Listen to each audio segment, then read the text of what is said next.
A live video on animism, if anyone's interested. So, let's see if we can do this.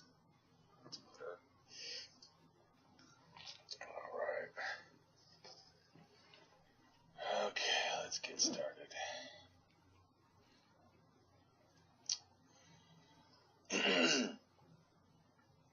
Okay, hi! This is Damien Marie AtHope, and I am an axiological atheist, which can simply be understood as a value theory or a value science atheist. And I'm going to do a presentation now on animism. And I am starting from, I believe, its earliest beginnings, such as that seen in Africa around 100,000 years ago. So to me, animism is approximately a 100,000-year-old belief system, and it involves the believing in spirit-filled life or afterlife, in a sense. And if you believe, in things like this, regardless of your proposed chosen faith or lack of faith, you are a hidden animist.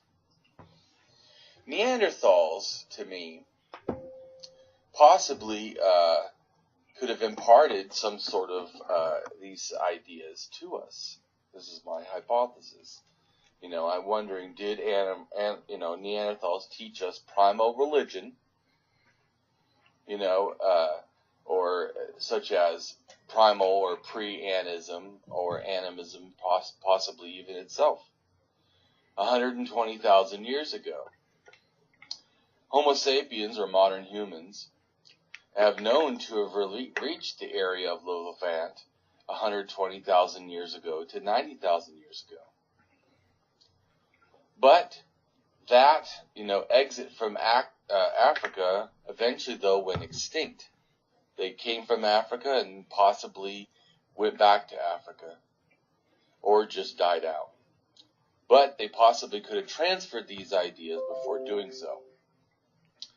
So there is evidence of 100,000 years ago in a cave in Israel with the oldest intentional burial of modern humans, containing 15 African individuals covered in red ochre.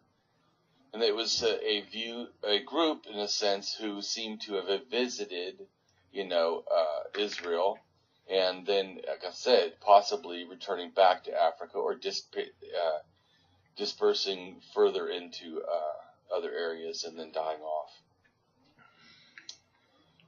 So, 100,000, though, to 74,000 years ago in Border Cave in South Africa, or Southern Africa, I should say, there is an intentional burial of an infant, also covered with red ochre and with shell ornament, which may have possibly have connections to ideas from the Africans buried in the Israel cave. Now, all this may sound, far-fetched to some people, but we have to understand they were already making shell beads 200,000 years ago. There's evidence of this even in Libya. Not to mention, Neanderthals, they built a series of large underground circles with stalactite structures they had broken off. And it's 175,000 years ago in France, possibly hinting to their emerging religious ideas. So the question for me, is, did Neanderthals teach us primal religion? Well, in the Tabern Cave in Israel, there's found evidence of a Neanderthal-type burial with an arcane human female, or maybe even a hybrid.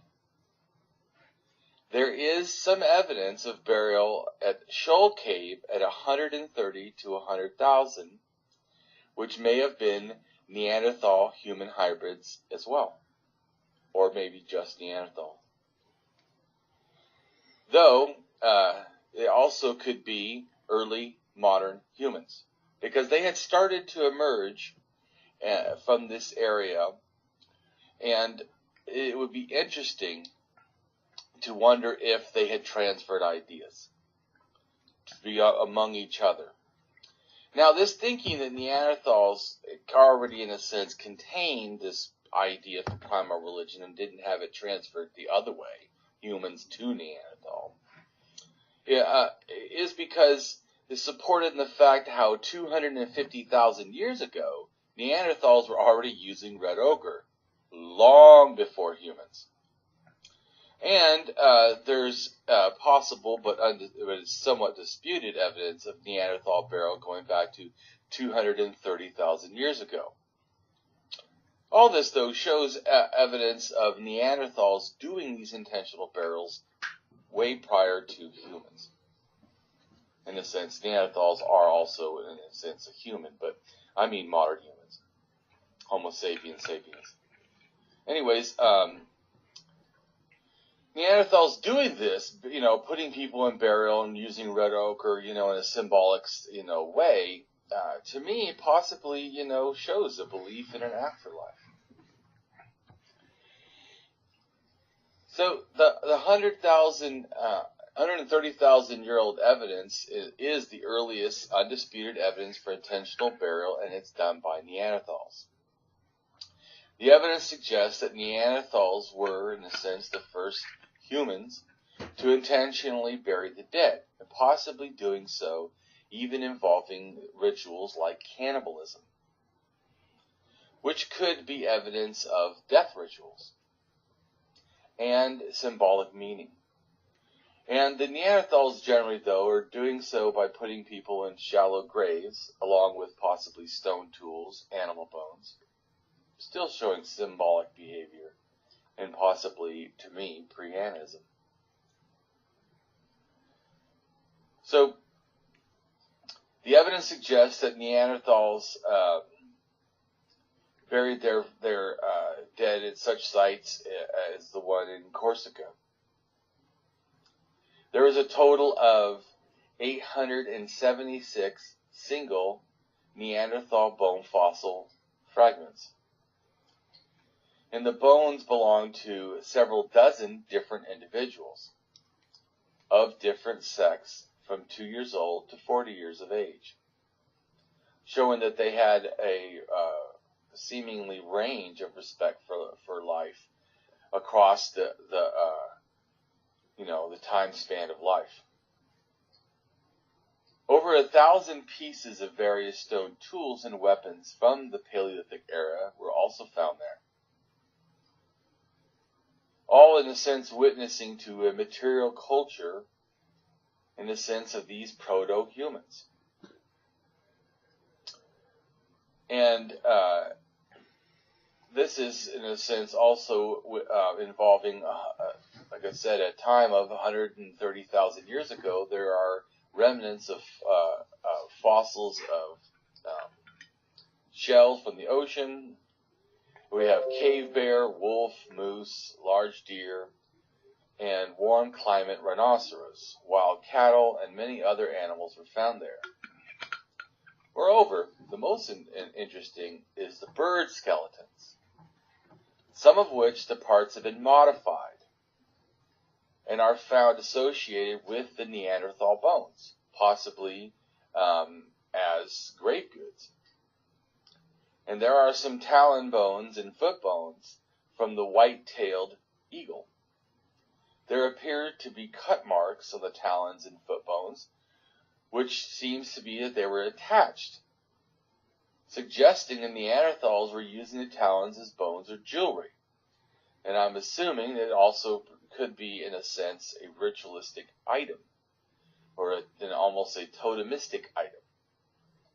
And then it was offered as grave goods, seeming to show a reverence for the connection of that to the passing of life. And this seems to be supported with the findings of even gut fiber tied around a part of a talon.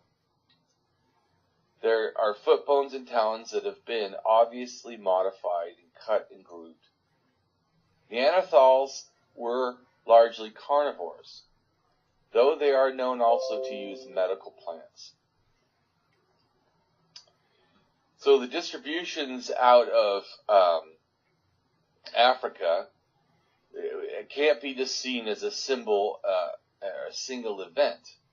That there was at least one event, an early exit out of Africa, going all the way to China, is about 80,000 to 120,000 years ago. Then another event happening after that, which is what all humans out of Africa tie to today. So the history of inbreeding needs to be understood between these arcane, in a sense, proto-humans, or, and then the modern humans we are today. So early modern humans, Desovians, and Neanderthals all interbred with each other multiple times on multiple occasions in the past, especially in the past 100,000 years ago.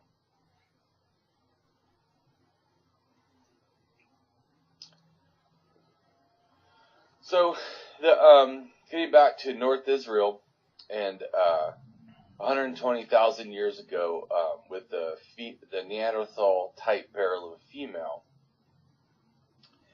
the material remained in that cave for the Cavern Cave in Israel relates to a type of culture, stone tool culture, that goes back 200,000 to 45,000 years ago. It involves small flint tools made of thin flakes, which is in a sense a more labor-intensive sort of action, more than just will be needed for just a simple tool use. It's getting more like refined and showing more effort and ability of mind. And many of the procedures are a technique that involves carefully trimming the flint core before the desired shape is even knocked off.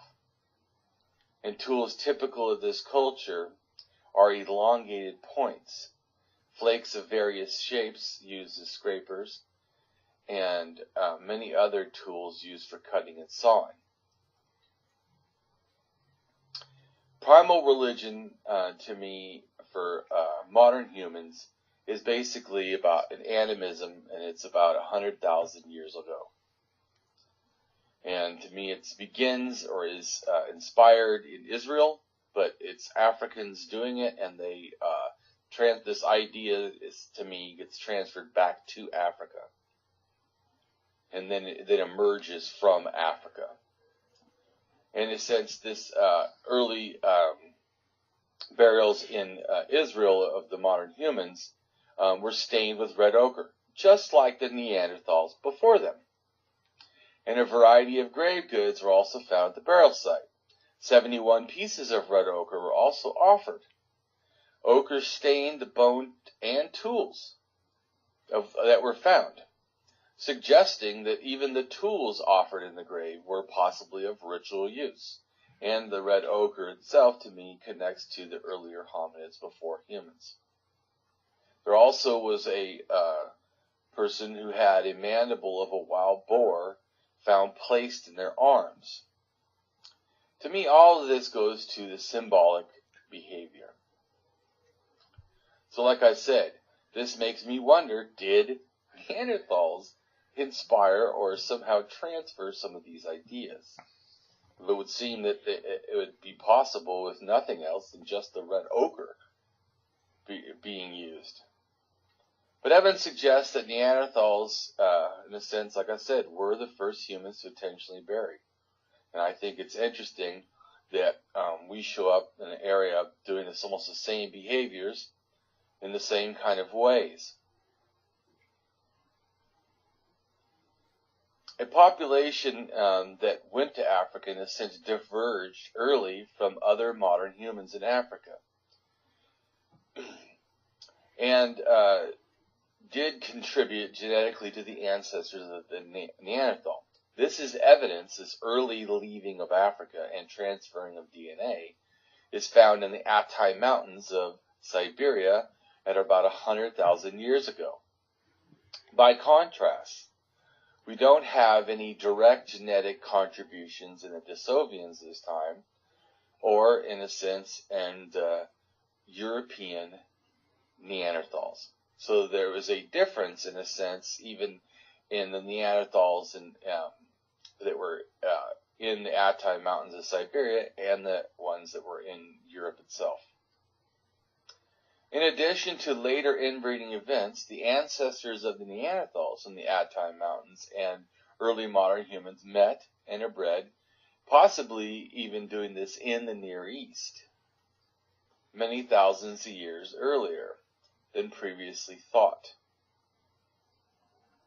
A set of 7 teeth were found at the Tabernan Cave in Israel and were studied and found to most likely belong to a Neanderthal that had lived 90,000 years ago.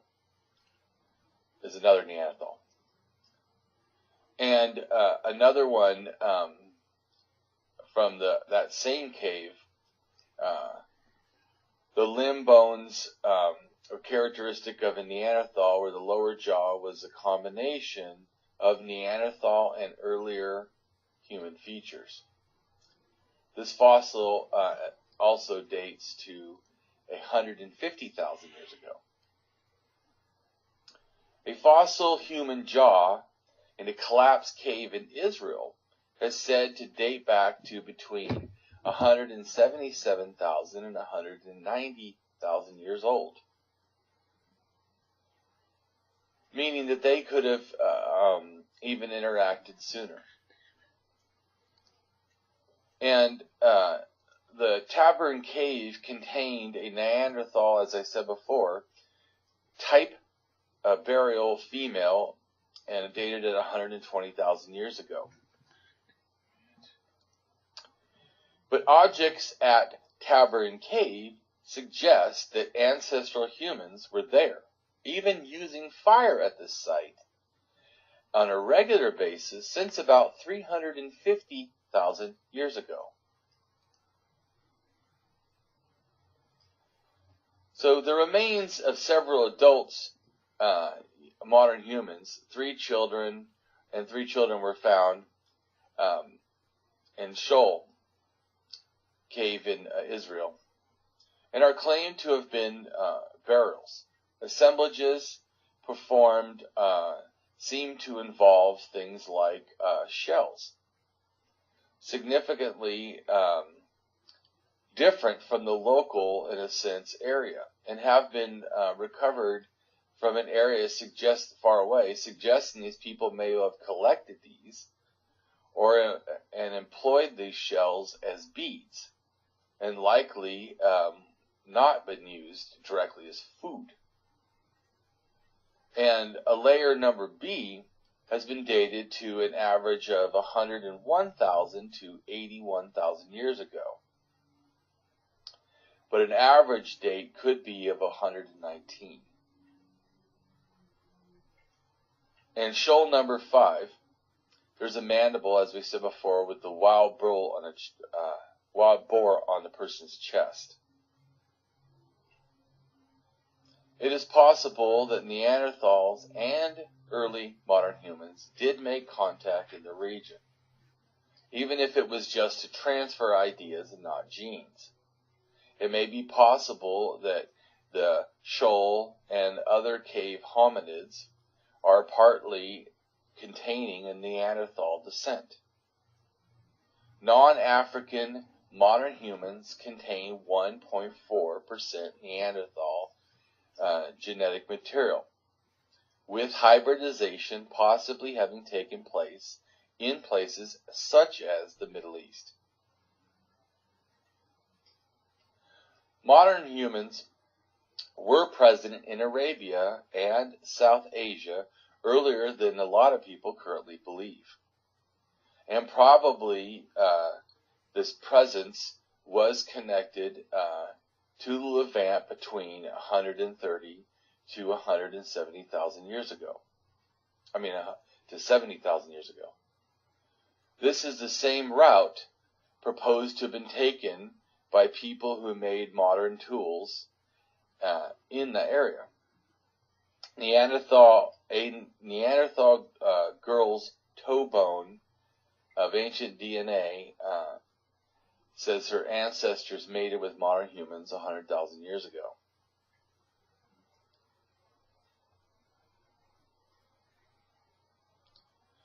A 100,000 years ago, though, to me is the oldest, in a sense, known burial of modern humans.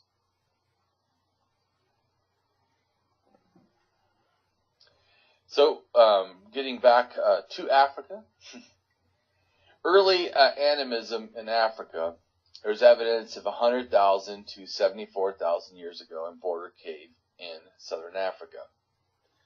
And to me, animism begins about 100,000 years ago. And it involves several different types of dispersion of tool cultures along with it. Now, when I think of animism, I don't think of it to me as people think of religions today. It's more like how people can say they're spiritual, non-religious.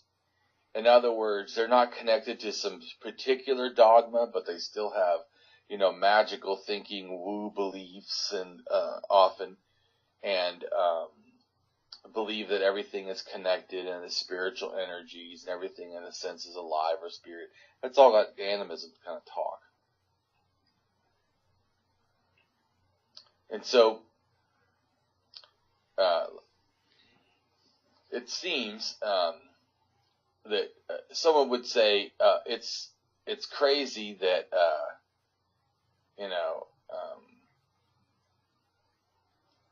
that I could say that Neanderthals or archaic humans could have religion, but the evidence simply is that there is evidence that shows that these archaic humans actually, were doing stuff, in a sense, before we were. And they're doing it in a symbolic way that we then later call symbolic behavior, and thus we're the ones that are calling the things that we do religion or religious type of ideas, but somehow think that we can look at those same behaviors in arcane humans and go, oh, well, that's not religion. That's just, I find that to be an odd thing to me. But I'm not really trying, to convince you that it has to be Neanderthals. My point is to understand that these ideas are evolving ideas. And even if it was humans that invented these ideas, they start simple and then like Legos or a puzzle, they just keep building on themselves. If religion is about truth, why do so many feel a need to force it? According to Global Religious Landscape of the Pew Research Center, nearly 3/4 or 73% of the world's religious people live in countries that their religious group makes up the majority of the population. So it would seem religious persuasion, belief, is more likely to a thing to connect to aspects attributed to a hereditary religion than anything of a matter of intellect or even chosen religion. Thinking freedom. Beliefs based on some valid and reliable justification and truth. Is this what religions try to do? Provide thinking freedom? I don't think so. And to me, a great majority of why we have religions today is largely attributed to this hereditary religion. As in, someone in power told you what your religion was, and you agreed. Someone in power forcing religion on a child is most often how this happens. why hereditary religion does so well all the world over is its victims are forced to learn things like authority bias, illusion of truth effect, status quo bias, anchoring bias, confirmation bias, post-purchase rationalization, authority bias, and the tendency to attribute greater accuracy to their opinions of an authority figure they believe in, and it's unrelated to if it's true. And these are what influence such strong opinions and behaviors. So there is evidence of 75,000 to 70,000 years ago, the first worship in South Africa of a stone snake.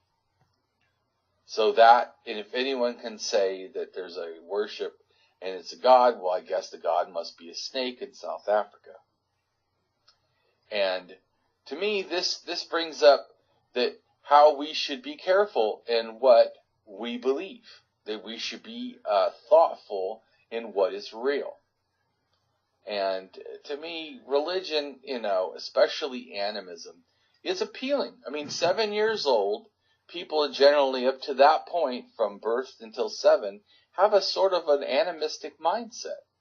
That children are vulnerable, and I feel like that is why religious people feel such need to get the child as soon as possible, into this religious doctrination, these Christian Sunday schools, and to me, it's this domination because the ideas are not true. They believe them takes, this indoctrination process that starts at the beginning of life for people that are religious, in most cases. And then it's in our societies, because our culture is not limited to simply the family, but the whole environment in which we are immersed in. And that is why you see 73% of all religious people being connected to the area they're in. And thank you, and have a great day.